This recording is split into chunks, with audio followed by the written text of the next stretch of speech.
Tu pa še nikoli nisem imel olimpijske medalje, leko lepa.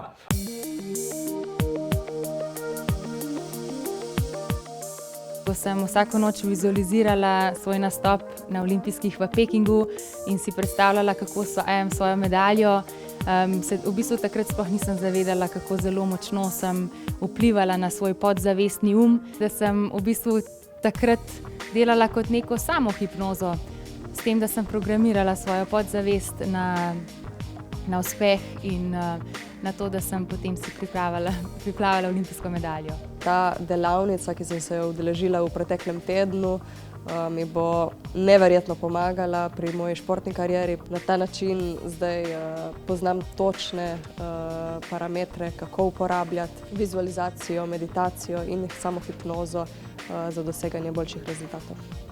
Izredno sem hvaležna, ker sem bila del dr. Aleksandrove delavnice o hipnozi.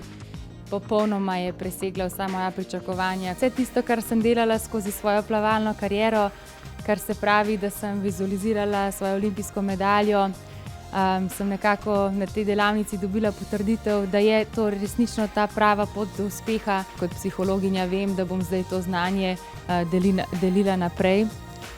Pri sebi sem pa opazila neverjeten notranji premik, ki vem, da mi bo pomagal v svoji poslovni karieri.